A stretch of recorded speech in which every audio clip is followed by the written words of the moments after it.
भाग 1। सोमवती अमावस्या कब है?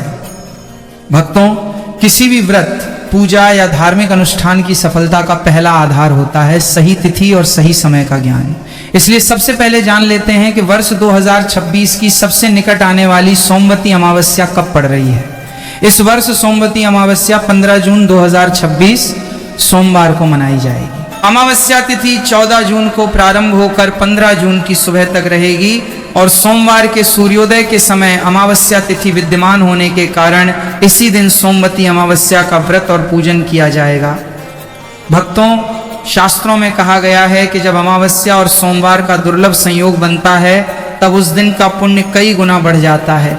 सोमवार स्वयं भगवान शिव का प्रिय दिन माना गया है और अमावस्या पितरों को समर्पित तिथि कही गई है। जब भगवान शिव की कृपा और पितरों का आशीर्वाद एक साथ प्राप्त करने का अवसर मिलता है तब वह दिन साधारण नहीं रह जाता। इस दिन ब्रह्म मुहूर्त में जागना अत्यंत शुभ माना गया है। सूर्योदय से पहले उठकर स्नान करना, भगवान का स्मरण करना और व्रत का संकल्प लेना चाहिए। जो व्यक्ति इस दिन श्रद्धा के साथ अपने दिन की शुरुआत करता है उसके लिए यह तिथि आध्यात्मिक उन्नति का द्वार खोल सकती है। लेकिन भक्तों, केवल तिथि जान लेना ही पर्याप्त नहीं है। बहुत से लोग तारीख याद रखते हैं लेकिन उस दिन का महत्व नहीं समझते। यही कारण है कि उन्हें वो लाभ नहीं मिल पाता जिसकी चर्चा शास्त्रों में की गई है। इसलिए आज हम केवल तारीख नहीं जानेंगे बल्कि उस दिव्य रहस्य को भी समझेंगे जिसने सोमवती अमावस्या को करोड़ों श्रद्धालुओं की आस्था का केंद्र बना दिया है। कहा जाता है कि जिस प्रकार समुद्र की गहराई को किनारे पर खड़े होकर नहीं समझा जा सकता, उसी प्रकार सोमवती अमावस्या की महिमा को केवल कैलेंडर देखकर नहीं समझा जा सकता। इसके लिए श्रद्धा, विश्वास और ज्ञान तीनों की आवश्यकता होती है। और इसी कारण आज की इस कथा में हम धीरे धीरे उस रहस्य की ओर बढ़ेंगे जिसे हमारे ऋषि मुनियों ने हजारों वर्षों से संजो कर रखा है। भाग 2। सोमवती अमावस्या का वास्तविक महत्व लगभग 500 शब्द। भक्तों, अब प्रश्न उठता है कि आखिर सोमवती अमावस्या को इतना महान क्यों कहा गया है? क्या केवल सोमवार और अमावस्या का एक साथ आ जाना ही इसका कारण है? नहीं, इसके पीछे एक अत्यंत गहरा आध्यात्मिक संदेश छिपा हुआ है। हमारे शास्त्र कहते हैं कि मनुष्य 3 प्रकार के ऋण लेकर जन्म लेता है: देव ऋण, ऋषि ऋण और पितृ ऋण। देवताओं के प्रति कृतज्ञता पूजा द्वारा व्यक्त की जाती है, ऋषियों के प्रति सम्मान ज्ञान द्वारा व्यक्त किया जाता है और पितरों के प्रति श्रद्धा, तर्पण और स्मरण द्वारा व्यक्त की जाती है। सोमवती अमावस्या विशेष रूप से इसी पितृ ऋण की याद दिलाती है। कल्पना कीजिए भक्तों, यदि हमारे पूर्वज न होते तो क्या हम इस संसार में होते? जो शरीर आज हमारे पास है, जो संस्कार हमें मिले हैं, जो परिवार हमें प्राप्त हुआ है, वो सब किसी न किसी रूप में हमारे पूर्वजों की देन है। इसलिए शास्त्र कहते हैं कि जो व्यक्ति अपने पितरों का सम्मान करता है उसके जीवन में स्थिरता और संतुलन बना रहता है। लेकिन आज के युग में लोग अपने पूर्वजों को याद करने के बजाय केवल अपनी इच्छाओं के पीछे भाग रहे हैं। यही कारण है कि मन में अशांति बढ़ रही है। सोमवती अमावस्या हमें रुककर ये सोचने का अवसर देती है कि हम कौन हैं, कहाँ से आए हैं और हमें अपने जीवन को किस दिशा में ले जाना है। कहा जाता है कि इस दिन किया गया जप, तप, दान और पूजा सामान्य दिनों की अपेक्षा अधिक फलदायी होता है। लेकिन उसका सबसे बड़ा कारण ये नहीं कि कोई चमत्कार हो जाता है, बल्कि ये है कि इस दिन मनुष्य का मन अधिक श्रद्धा और एकाग्रता के साथ ईश्वर की ओर मुड़ता है। और जब मन भगवान की ओर मुड़ता है तब जीवन की दिशा भी बदलने लगती है। भाग 3। ब्रह्म मुहूर्त से लेकर स्नान विधि। भाग 4। व्रत संकल्प और नियम। भाग 5। पितृ तर्पण की संपूर्ण विधि। भाग 6। पीपल पूजा का रहस्य। भाग 7। 108 परिक्रमा का महत्व। भाग 8। भगवान शिव की विशेष पूजा। भाग 9। महिलाओं के लिए विशेष नियम। भाग 10। पुरुषों के लिए विशेष नियम। भाग 11। क्या करें और क्या न करें। भाग 12। दान का महत्व। भाग 13। सोमवती अमावस्या की विस्तृत कथा। भाग 14। पितृदोष और उसके संकेत। भाग 15। समापन कथा और प्रार्थना। भाग 3। सोमवती अमावस्या की सुबह ब्रह्म मुहूर्त में क्या करें? भक्तों, अब हम उस समय पर पहुंचते हैं जिसे ऋषि मुनियों ने देवताओं का समय कहा है। इसे ब्रह्म मुहूर्त कहा जाता है। सोमवती अमावस्या के दिन ब्रह्म मुहूर्त में जागने का विशेष महत्व बताया गया है। कहा जाता है कि जो व्यक्ति इस दिन सूर्योदय से पहले उठ जाता है वो आधा पुण्य उसी समय प्राप्त कर लेता है, क्योंकि जब संसार सो रहा होता है और कोई भक्त भगवान का स्मरण कर रहा होता है तब उसकी भक्ति सीधे ईश्वर तक पहुंचती है। सुबह उठते ही सबसे पहले अपने दोनों हाथों को देखकर भगवान का स्मरण करें। इसके बाद पृथ्वी माता को प्रणाम करें और मन ही मन कहें, हे प्रभु, आज का दिन आपके चरणों में समर्पित है। फिर स्नान की तैयारी करें। यदि संभव हो तो जल में थोड़ा गंगा जल मिला लें।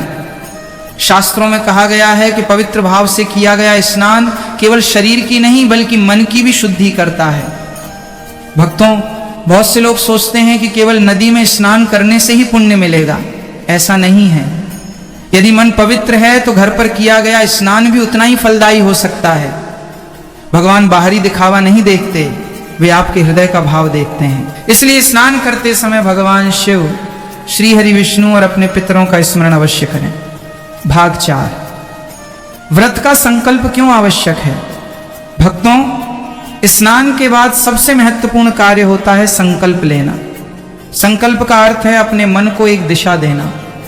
बिना संकल्प के किया गया कार्य कई बार अधूरा रह जाता है। इसलिए सोमवती अमावस्या के दिन पूजा प्रारंभ करने से पहले हाथ में जल, अक्षत और पुष्प लेकर भगवान के सामने बैठें। फिर मन ही मन ये संकल्प करें कि आप भगवान शिव, माता पार्वती, श्री हरि विष्णु और अपने पितरों की कृपा प्राप्त करने के लिए श्रद्धा पूर्वक व्रत कर रहे हैं। इस संकल्प में केवल अपने सुख की कामना न करें, अपने परिवार, समाज और पूरे संसार के कल्याण की भावना भी रखें। भक्तों, याद रखिए कि भगवान केवल शब्द नहीं सुनते, वे भाव सुनते हैं। यदि आपका हृदय सच्चा है तो छोटा सा संकल्प भी महान बन जाता है, लेकिन यदि मन में दिखावा है तो बड़े बड़े अनुष्ठान भी अपना प्रभाव खो देते हैं। भाग 5। पितृतर्पण का वास्तविक महत्व। भक्तों, अब हम उस विषय पर आते हैं जिसे सोमवती अमावस्या का हृदय कहा गया है, पितृतर्पण। आज के समय में बहुत से लोग इस शब्द को सुनते हैं लेकिन उसका अर्थ नहीं समझते। तर्पण का अर्थ है तृप्त करना। जब हम श्रद्धा से अपने पितरों को जल अर्पित करते हैं तो हम उनके प्रति अपनी कृतज्ञता व्यक्त करते हैं। शास्त्रों में कहा गया है कि मनुष्य चाहे कितना भी बड़ा क्यों न बन जाए, उसे अपनी जड़ों को कभी नहीं भूलना चाहिए। जिस प्रकार कोई वृक्ष अपनी जड़ों से शक्ति प्राप्त करता है, उसी प्रकार मनुष्य अपने पूर्वजों के आशीर्वाद से शक्ति प्राप्त करता है। इस दिन तिल मिश्रित जल अर्पित करना शुभ माना गया है। जल अर्पित करते समय अपने माता पिता, दादा दादी और समस्त पूर्वजों का स्मरण करें। उनसे प्रार्थना करें कि वे जहाँ भी हों उन्हें शांति प्राप्त हो और वे अपने वंशजों को आशीर्वाद प्रदान करें। भाग 6। पीपल वृक्ष की पूजा का रहस्य। भक्तों, अब उस रहस्य को समझिए जिसके कारण सोमवती अमावस्या पर पीपल की पूजा का विशेष महत्व बताया गया है। पुराणों में कहा गया है कि पीपल केवल एक वृक्ष नहीं बल्कि देवताओं का निवास स्थान माना गया है।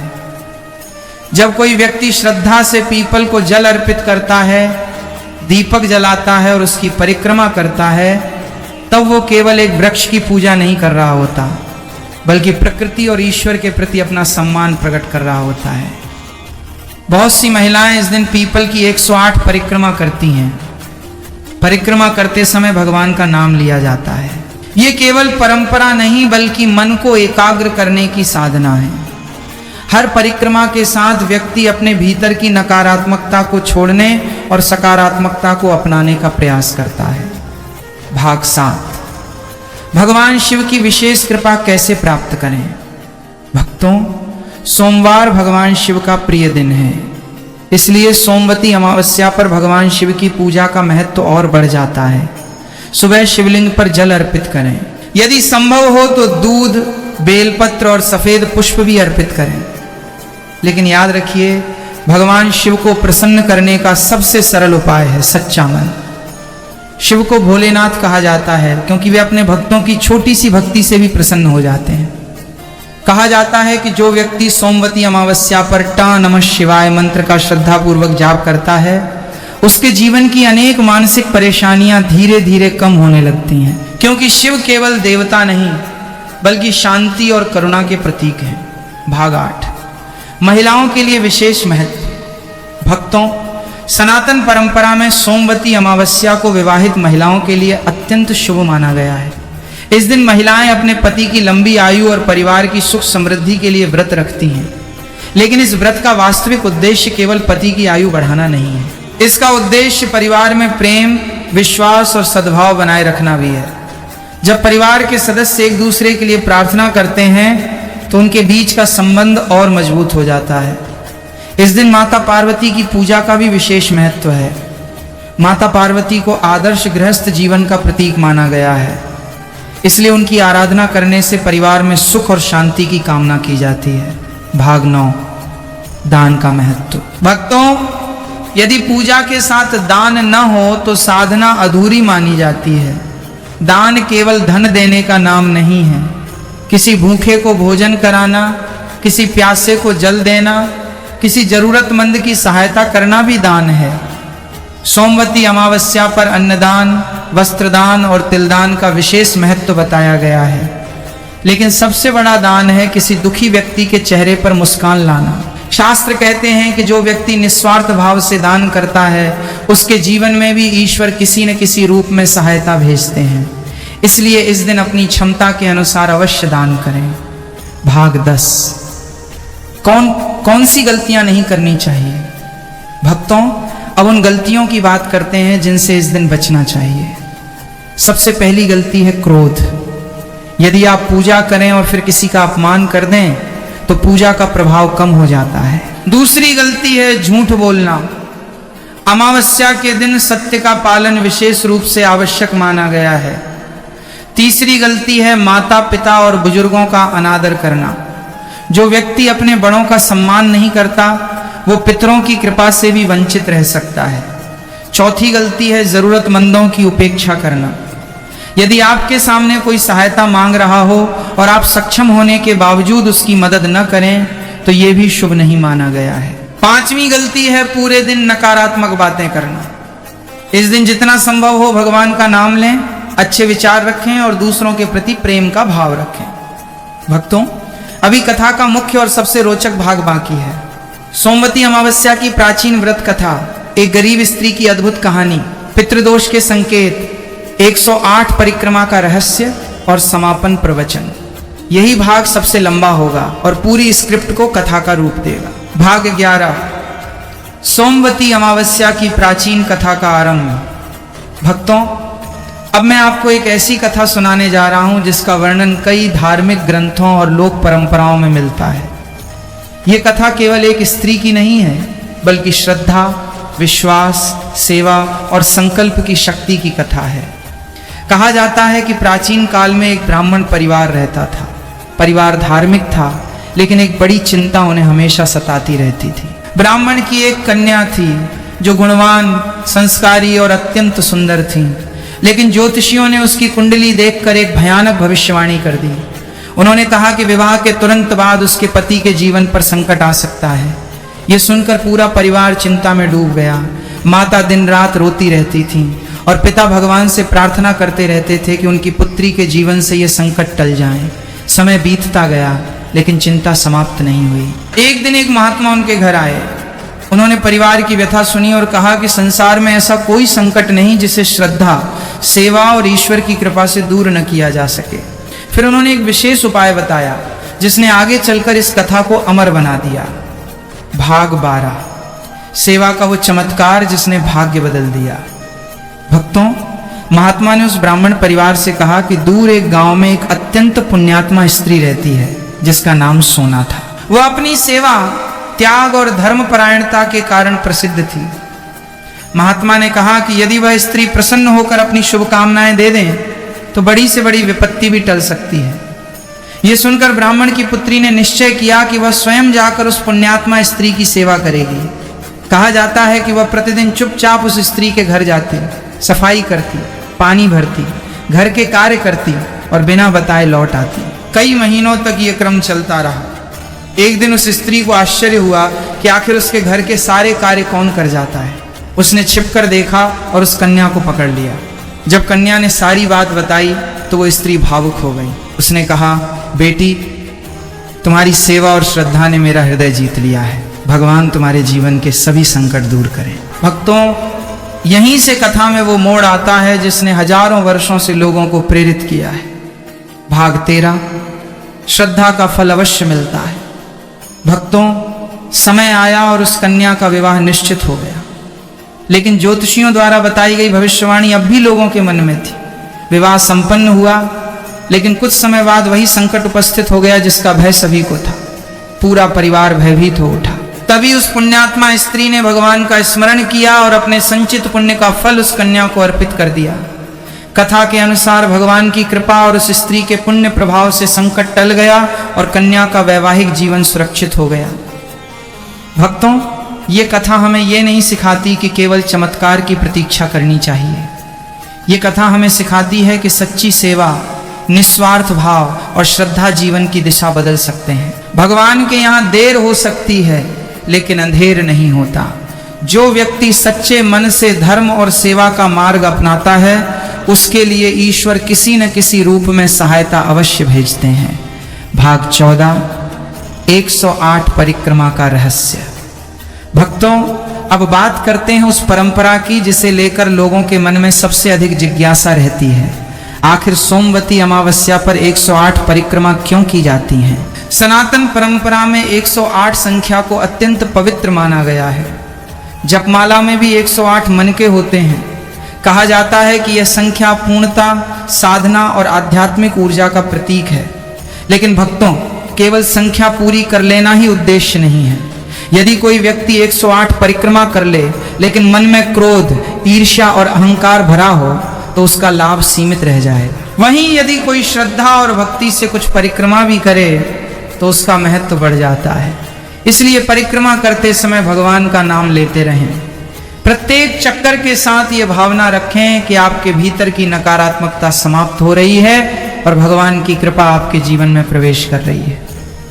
भाग 15, पितृदोष के संकेत। भक्तों, आजकल बहुत से लोग पितृदोष शब्द सुनते हैं, लेकिन उसके वास्तविक अर्थ को नहीं समझते। धर्म ग्रंथों में पितृदोष को केवल भय का विषय नहीं माना गया है। इसे अपने पूर्वजों के प्रति कर्तव्यों की याद दिलाने वाला संकेत माना गया है। कुछ परंपराओं में माना जाता है कि यदि परिवार में बार बार अशांति हो, कार्य बिना कारण रुक जाएं, विवाह में विलंब हो या बार बार मानसिक तनाव बना रहे, तो व्यक्ति को अपने पूर्वजों का स्मरण और सम्मान बढ़ाना चाहिए। लेकिन भक्तों, ये आवश्यक नहीं कि हर समस्या का कारण पितृदोष ही हो। इसलिए अंधविश्वास में पड़ने के बजाय श्रद्धा और विवेक दोनों का पालन करें। सोमवती अमावस्या हमें अपने पूर्वजों को याद करने, उनके प्रति कृतज्ञता व्यक्त करने और उनके आशीर्वाद की कामना करने का अवसर देती है। भाग 16, भगवान शिव की विशेष कृपा कैसे प्राप्त होती है? भक्तों, सोमवार और अमावस्या का ये अद्भुत संयोग भगवान शिव को अत्यंत प्रिय माना गया है। शिव को भोलेनाथ कहा जाता है क्योंकि वे अपने भक्तों की सच्ची पुकार सुनते हैं। इस दिन यदि कोई व्यक्ति शिवलिंग पर जल अर्पित करता है, बेलपत्र चढ़ाता है और चा नमः शिवाय मंत्र का जाप करता है, तो उसका मन धीरे धीरे शांत होने लगता है। शिव केवल वरदान देने वाले देवता नहीं हैं, बल्कि वे हमें यह भी सिखाते हैं कि जीवन में कितना भी विष क्यों न हो, उसे धैर्य और संयम से अमृत में बदला जा सकता है। इसलिए सोमवती अमावस्या पर शिव आराधना का विशेष महत्व बताया गया है। भाग 17, माता पिता का आशीर्वाद सबसे बड़ा तीर्थ। भक्तों, आज लोग बड़े बड़े तीर्थों की यात्रा करते हैं, लेकिन कई बार अपने घर के सबसे बड़े तीर्थ को भूल जाते हैं। वह तीर्थ हैं माता और पिता। शास्त्रों में कहा गया है कि माता पिता की सेवा हजारों यज्ञों के बराबर फल देती है। यदि आपके माता पिता जीवित हैं तो सोमवती अमावस्या के दिन उनके चरण स्पर्श अवश्य करें। यदि वे इस संसार में नहीं हैं तो श्रद्धा से उनका स्मरण करें, क्योंकि जो व्यक्ति अपने माता पिता का सम्मान करता है, उसके जीवन में भी सम्मान और सफलता का मार्ग खुलता है। भाग 18, दान का वास्तविक अर्थ। भक्तों, दान केवल धन देने का नाम नहीं है। किसी दुखी व्यक्ति को सांत्वना देना, किसी भूखे को भोजन कराना, किसी असहाय की सहायता करना भी दान है। आज बहुत से लोग दान को केवल दिखावे का माध्यम बना लेते हैं, लेकिन शास्त्र कहते हैं कि दान ऐसा होना चाहिए जिसमें अहंकार न हो। यदि दान के बाद मन में गर्व आ जाए तो उसका आधा फल समाप्त हो जाता है।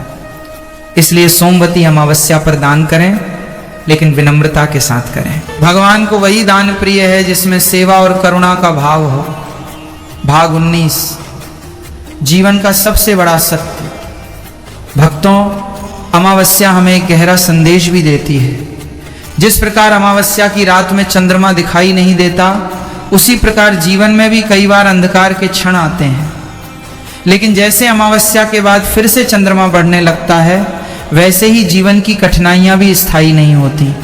इसलिए कभी निराश मत होना। यदि भगवान पर विश्वास बना रहे और अच्छे कर्म करते रहें तो अंधकार के बाद प्रकाश अवश्य आता है। भाग 20, कथा का भावपूर्ण समापन। भक्तों, अब इस पावन चर्चा को समाप्त करने का समय आ गया है। यदि आपने पूरे श्रद्धा भाव से इस कथा को सुना है तो कुछ क्षण के लिए अपनी आंखें बंद करें।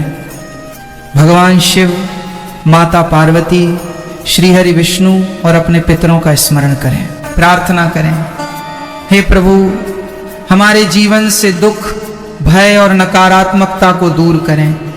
हमारे परिवार में प्रेम, शांति और समृद्धि बनाए रखें। हमें ऐसे कर्म करने की प्रेरणा दें जिनसे हमारा जीवन सार्थक बन सके। याद रखिए भक्तों, सोमवती अमावस्या का सबसे बड़ा संदेश यही है कि श्रद्धा रखो, सेवा करो, माता पिता का सम्मान करो, पितरों को याद रखो और भगवान का स्मरण कभी मत छोड़ो। यही जीवन का वास्तविक धर्म है और यही इस पावन तिथि की सबसे बड़ी सीख है। हर हर महादेव। जय श्री हरि, जय माता पार्वती। राधे राधे। भाग 21, अमावस्या की रात का आध्यात्मिक रहस्य। भक्तों, अब उस रहस्य को समझिए जिसे हमारे ऋषि मुनियों ने हजारों वर्षों तक साधना के माध्यम से अनुभव किया। अमावस्या की रात केवल अंधकार की रात नहीं है, बल्कि ये आत्मचिंतन की रात है। जब आकाश में चंद्रमा दिखाई नहीं देता, तब प्रकृति मानो मनुष्य से कहती है कि अब बाहर नहीं, अपने भीतर देखो। पूरे महीने हम संसार के कार्यों में उलझे रहते हैं, लेकिन अमावस्या हमें अपने मन की ओर लौटने का अवसर देती है। यही कारण है कि संत महात्मा इस रात को जप, ध्यान और भगवान के स्मरण के लिए श्रेष्ठ मानते हैं। यदि कोई व्यक्ति इस रात कुछ समय शांत बैठकर अपने जीवन का चिंतन करे, अपनी गलतियों को पहचाने और उन्हें सुधारने का संकल्प ले, तो ये साधना उसके जीवन की दिशा बदल सकती है। क्योंकि भक्तों, संसार को बदलने से पहले स्वयं को बदलना आवश्यक होता है, और यही परिवर्तन अमावस्या का सबसे बड़ा संदेश है। भाग 22, क्यों नहीं टिकता घर में धन। भक्तों, आज बहुत से लोग शिकायत करते हैं कि पैसा तो आता है लेकिन टिकता नहीं। मेहनत भी करते हैं फिर भी घर में बरकत नहीं रहती। शास्त्र इस विषय में एक गहरी बात बताते हैं। केवल धन कमाना ही पर्याप्त नहीं है, धन का सदुपयोग भी आवश्यक है। जिस घर में माता पिता का सम्मान नहीं होता, जहां जरूरतमंदों की सहायता नहीं